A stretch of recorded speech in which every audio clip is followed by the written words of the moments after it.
Salut, c'est l'Alsace Insolite. Aujourd'hui, je suis à Urbès, dans le Haut-Rhin, avec le maire d'Urbès, Stéphane Kunz, qui, pour la première fois de l'histoire de la télévision, va nous faire visiter le tunnel d'Urbès, qui a une particularité, c'est que c'est une ancienne usine d'armement nazi. On est bien d'accord? On est bien d'accord. Bon, tu nous montres? On y va. Allez, c'est parti.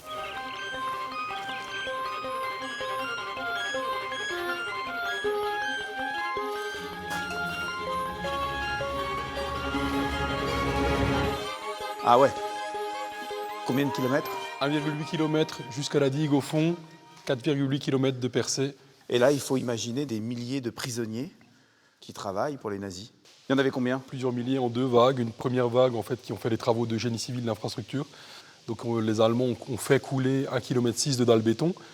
Ils ont préparé les infrastructures pour monter les machines-outils. Et ensuite, il y a eu une deuxième vague de prisonniers qui est arrivée pour fabriquer des moteurs d'avion. Donc là, on voit par exemple l'emplacement D'une machine-outil. vieille machine.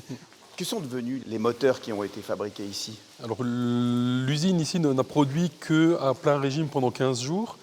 Et au moment de l'arrivée des Alliés pour la libération, les moteurs ont été chargés dans un train. Et le train a déraillé à Thann, et les moteurs ne sont jamais arrivés à destination, n'ont jamais été montés sur un avion. Donc cette usine nazie n'a jamais servi à rien? Si ce n'est À tuer les gens? à tuer des gens, à les torturer, à les exploiter, mais n'a jamais rien produit, non. Donc là, il n'y a pas de lumière, hein.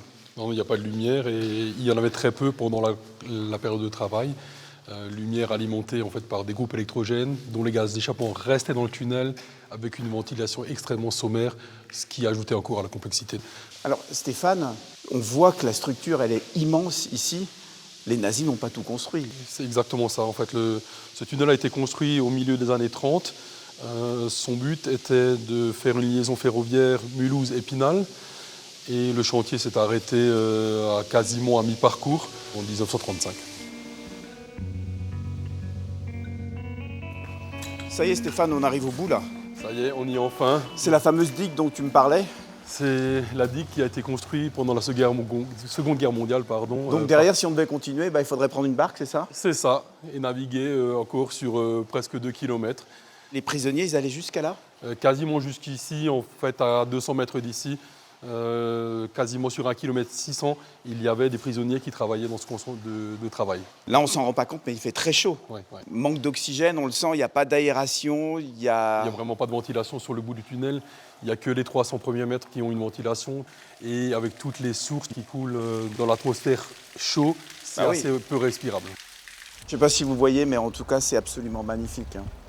Ce captage produit 1600 mètres cubes jour et elle est stable toute l'année. Donc on a une grande réserve d'eau potable pour la vallée de Saint-Amarin.